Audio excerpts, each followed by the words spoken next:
السلام عليكم ورحمة الله وبركاته، والصلاة والسلام على رسول الله عليه أفضل الصلاة والسلام. صلوا عليه يا جماعة، اللهم صل على سيدنا محمد. فيديو من عند الفراخ البلدي، ازاي نزود انتاج البيض بكل سهولة. حاجات بسيطة خالص هنحطها في المية بتاعة الطيور. الحاجات البسيطة اللي هنحطها في المية دي قدام الفراخ البلدي بتاعتنا هناخد انتاج بيض كويس جدا. لما نحط المشروبات، في مشروبين اتنين هقول لكم عليهم في الفيديو ده هنحطهم في المية للطيور. الاتنين مشروب دول، المشروبين دول كويسين جدا، بيزودوا نسبة البيض بطريقة كويسة جدا. هتاخدي انتاج بيض كويس، هتعدي مشاكل الفيروسات والمشاكل بتاعة الشوطة اللي كلنا بنعاني منها. اصعب حاجة اما يكون عندك طيور وفجأة تلاقي عندهم الشوطة. المشروب اللي انا هقولك عليه في الفيديو ده هيخليك تعدي موضوع الشوطة ده، وهيعدي معاكي مشاكل الفيروسات اللي بتيجي للطيور، هيزود انتاج البيض عندك. طبعا كلنا عارفين ان الفراخ في فترات بتقطع بيض فيها، لكن لو مشيتي على المشروب ده ان شاء الله الفراخ بتاعتك مش هتقطع بيض خالص. هتلاقي انتاج بيض مستمر عندك. زي ما احنا متفقين، الفراخ البلدي ممكن بتقطع بيض في الحر الشديد، وبتقطع بيض برضو في البرد الشديد. هي بتعوز جو مناسب كده لإنتاج البيض عندها. زي ما متفقين برضو ان احنا بنأكل الطيور بتاعتنا مرتين في اليوم، مرة الصبح ومرة العصر. طيب ازاي ان انت تعدي موضوع الشوطة، وازاي تعدي مشاكل الفيروسات اللي بتواجه الفراخ البلدي بتاعتك؟ حاجة بسيطة جدا انا بعملها للطيور بتاعتي. الحاجة دي ان شاء الله ما مش هتخلي اي شوطة تيجي عندك. هتعدي موضوع الفيروسات ده. هتكون كويسة جدا في انتاج البيض بالنسبة لك. طيب قلنا ازاي هنعدي مشاكل الفيروسات والشوطة اللي بتواجه الفراخ. في حاجة اسمها البيتادين. البيتادين اللي هو بتاع الجروح اللي انت بتشتريه من الصيدلية البشري. البيتادين ده انا بستعمله عشان ما يحصلش عندي شوطة للطيور، وما يحصلش عندهم فيروسات اللي بتبقى منتشرة في الجو كده. البيتادين ده لو مشيت عليه مش هتلاقي شوطة عندك خالص في الفراخ بتاعتك، نادرا لو جه لهم شوطة. طيب البيتادين بتاع الجروح ده بنجيبه من الصيدلية البشري، اللي هي الازازة الخضرا دي بتاعة البيتادين اللي بتشتريها من الصيدلية البشري. البيتادين ده الازازة دي جميلة جدا للفراخ البلدي، دي بتعدي مشاكل الشوطة والفيروسات ومشاكل البكتيريا وكل مشاكل الشوطة اللي بتواجه الفراخ. طبعا لو انت مشيتي على البيتادين ده للفراخ البلدي بتاعتك مش هتلاقي اي شوطة بتحصل للفراخ بتاعتك. طيب البيتادين ده بنستخدمه ازاي؟ البيتادين لازم يكون معاه رافع مناعة، بتجيبيه من الصيدلية البيطري. يعني انت عايزة تقضي على الشوطة او تعملي تحصين ضد الشوطة، او ان انت مش عايزة الشوطة تجيلك خالص ولا فيروسات ولا ميكروبات للطيور بتاعتك، هتمشي على البيتادين بتاع الجروح. وهتمشي مع البيتادين ده هتجيبي رافع مناعة من عند الصيدلية البيطري، يبقى بتحط الاتنين مع بعض. طيب طريقة الاستخدام بقى، بتستخدمي البيتادين ورافع المناعة ازاي؟ بتحطي سنتي واحد من البيتادين ده، بتسحبيه بالإبرة كده، وبتعرفي ان انت سحبت سنتي واحد من البيتادين.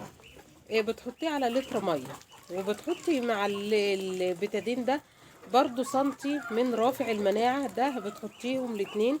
يعني بتاخدي سنتي من البيتادين وسنتي من رافع المناعة اللي هتجيبيه من عند البيطري، وبتحطيهم على لتر مية، تحطيهم قدام الطيور لمدة 8 ساعات. بتمشي عليهم مرتين كل اسبوع، يعني مرتين في الاسبوع، يعني كل اسبوع بتستخدميهم مرتين اتنين طول ما الفراخ موجودة عندك. ده بيعتبر تحصين كويس جدا جدا ضد الشوطة، ضد الفيروسات، ضد الميكروبات اللي بتكون موجودة في الجو. انا بحصن طيوري على طول بالبيتادين ورافع المناعة، ماشية بهم على طول. عايزة اقولك كمان ان هما بيزودوا انتاج البيض معاكي. طيب احنا اتكلمنا كده عن التحصين ضد الشوطة. عرفنا هنحصن طيورنا ازاي. مش هنجيب حاجة من عند البيطري بقى. التحصين بتاعنا هيكون بتادين ورافع مناعة مرتين في الاسبوع، سنتي من البتادين وسنتي من رافع المناعة على لتر مية مرتين كل اسبوع، هتعدي بيهم موضوع الشرب. طيب الفيديو بتاعنا انا مخصصاه لمشروب كويس جدا. المشروب ده هيجيب معاكي نتيجة كويسة جدا في زيادة انتاج البيض. مشروب سهل جدا تحضيره، حتى سهل، موجود عندنا في كل بيت. عايزة تزودي انتاج البيض، اول حاجة هتعمليها هتجيبي شوية جرجير، ربطتين جرجير، 3 ربط جرجير، وبتحطهم في الخلاط على حبة ماء صغيرين كده بحيث ان هم يمشوا الخلاط. هتعصروهم في الخلاط، بعد كده هتصفيهم. هتاخدي المية دي، المية بتاعة عصير الجرجير، وبتحطيها في سقاية المية بتاعة الطيور. يعني بتاخدي اللي بتعصري الجرجير تصفيه، ترمي التفل بتاعه على العلف، والميه بتاعتها بتاخديه بس مش بتحطيه على ميه، بتاخديه كده مركز، بتحطيه للطيور الصبح على الريق. مشروب جميل جدا. المشروب ده بتحطي له الطيور على الريق. المشروب ده بيزود انتاج البيض. طبعا احنا عارفين ان احنا بنبيت الطيور بتاعتنا على الظلام، او بتبيتيهم ما بتقديش لهم نور عشان يكونوا عنقود البيض. هتبيتيهم على ظلام هيكونوا عنقود البيض معاكي. بعد كده هتطلعيهم الصبح على الريق هيشربوا عصير الجرجير. ده مفيد جدا، بيزود انتاج البيض بطريقة كويسة جدا، حتى بيخلي البيضة اصلا فيها كالسيوم. طب انت عايزة تزودي انتاج البيض اكتر، عايزة تزودي انتاج البيض اكتر، هتجيبي حاجة جميلة جدا من الصيدلية البيطري اسمها امينو فيد. امينو فيد ده من عند البيطري جميل جدا، بيكون عنقود البيض، بيزود انتاج البيض. طريقة استخدامه، انت بتستخدميه كل شهر، يعني اول الشهر يوم 1 و2 و3 و4 و5، 5 ايام في الشهر. بتحط لهم امينو فيد لمدة 8 ساعات قدامهم. بقية الشهر مش بتحطي امينو فيد. يبقى امينو فيد استخدامه ان انت بتحطيه 5 ايام في الشهر وبقية الشهر لا، لمدة 8 ساعات قدام الطيور. هتاخدي منه بيض كويس جدا، هيزود انتاج البيض بصورة هترضيكي، هيديكي جودة بيض كويسة بدون اي مشاكل. جميل جدا لو انت برضو عايزة تزودي انتاج البيض. طيب في مشروب برضو معانا اللي هو مشروب الخل. الخل العادي بتاعنا اللي هو الخل اللي بتكون تركيزه 5%، خل الطعام بتاعنا اللي بتحطيه على السلطة، مش خل التفاح، الخل العادي بتاعنا. مشروب برضو خل التفاح بيزود معاكي نسبة البيض برضو. الخل بيشيل نسبة السموم اللي موجودة في العليقة بتاعتك او اللي موجودة في العلف، وفي نفس الوقت بيسيح الدهون اللي بتكون سادة عنقود البيض عند الفراخ البلدي. مع مشروب الخل دون برضو انتاج بيض كويس جدا، هيديكي نسبة كويسة جدا في انتاج البيض. هيكون عنقود البيض معاكي، هيسيح الدهون اللي بتسد عنقود البيض.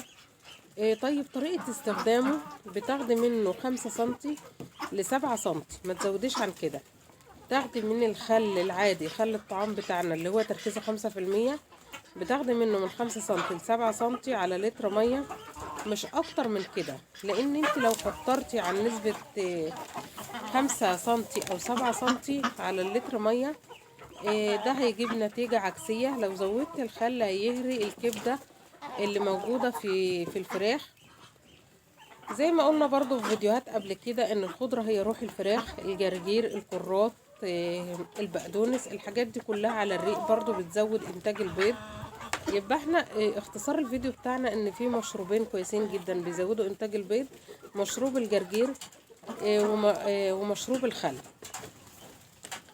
برضو احنا برضو ان انت بتكنسي تحت الطيور وبتحط لهم جير مطفي او بتحط لهم بودرة بلاط. برضو الجير المطفي او بودرة البلاط دي اما بنرشها تحت رجلين الفراخ كل يومين او كل 3 ايام، ده بيقتل اي ميكروب موجود في الجو او في المكان بتاع الطيور، وفي نفس الوقت بيخلي الفراخ ما تاكلش في بعضها. وفي نفس الوقت لو الفراخ عندك بتاكل البيض، ده بيكون كالسيوم طبيعي اللي هو بودرة البلاط او الجير المطفي. حاجات رخيصة بس في نفس الوقت مهمة جدا للطيور، لازم تاخدي بالك منها. تكنسي الأرضية بتاعة الطيور كل يومين كل 3 أيام، وترشيها بودرة بلاط أو جير مطفي. لو الفراخ بتاكل البيض هيمنعوا أكل البيض. بياكلوا في بعض أو بينقروا في بعض، هيمنعوا برضو الخصلة اللي مش كويسة دي اللي عند الطيور. الحاجات دي برضو زي ما قلنا كلها مفيدة جدا. قلنا هنرش بودرة بلاط أو هنرش جير مطفي. في حاجة مهمة برضو ان انتي الطيور بتاعتك لازم تطلعيها في الشمس لو ساعتين بس كل يوم. ساعتين بس. طلوع الفراخ في الشمس ده كل يوم، وحتى لو مدة ساعتين. الشمس دي حاجة كويسة جدا للطيور. الشمس بتدي كالسيوم طبيعي للطيور. الشمس بتزود انتاج البيض عند الطيور برضو.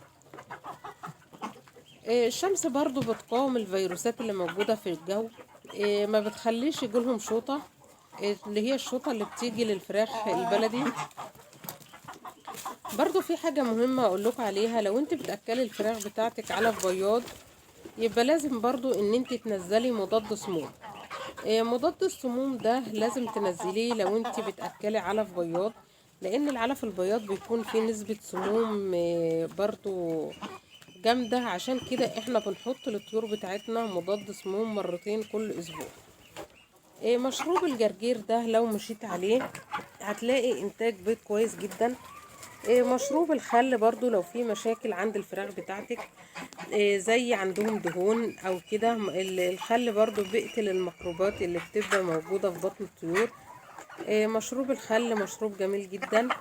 مشروب الجرجير، الحاجات اللي قلنا عليها برضو اللي بتحطها على الريق اللي هي الخضرة، الكرات، الجرجير، البقدونس، الحاجات دي مفيدة جدا. برضو البصل، الثوم، حاجات كلها مفيدة للطيور، حاجات بسيطة لكن في نفس الوقت بتغذي الطيور بتاعتي. دلوقتي احنا في موسم البرسيم. برضو البرسيم بيكون كويس جدا للطيور لانه بيزود انتاج البيض. لو بتحط لهم برسيم هتلاحظي كده في زيادة في انتاج البيض عندك، لان البرسيم برضو مفيد جدا للطيور. امينو فيت استعمليه برضو جنب الوصفات دي. يعني مثلا مش هتمشي على المشروبين بس، حاول لو عايزه تزودي انتاج البيض اكتر برضو امشي على امينو فيت. الفراخ البلدي طبعا كلنا عارفين اسعار البيض دلوقتي او البيض اللي بيكون موجود في الدكان. فلازم نهتم بالطيور بتاعتنا عشان تدينا اكتفاء ذاتي، يكون عندك اكتفاء ذاتي من البيض بدل ما تروحي تشتري، يكون موجود عندك في البيت. بحاجات بسيطة امشي عليها. بواقي الاكل برضو كويسة جدا للطيور، بجانب العليقة اللي انت هتعمليها للطيور. برضو لازم كل يوم الصبح كده ما تقطعيش العلف البياض خالص. كل يوم الصبح لو هتحط لهم نص كيلو او اقل او حفنين في ايدك كده، يفطروا بيهم عشان يزود عندهم برضو نسبة البيض. حبايبي ده كان الفيديو بتاعي معاكم النهاردة، اتمنى ينال اعجابكم ورضاكم. ما تنسوناش حبايبي باللايك لدعم القناة، ولو اول مرة تشوفي قناتي اشتركي وفعلي الجرس عشان يوصلك اشعار بكل جديد على قناتي. والسلام عليكم ورحمة الله وبركاته.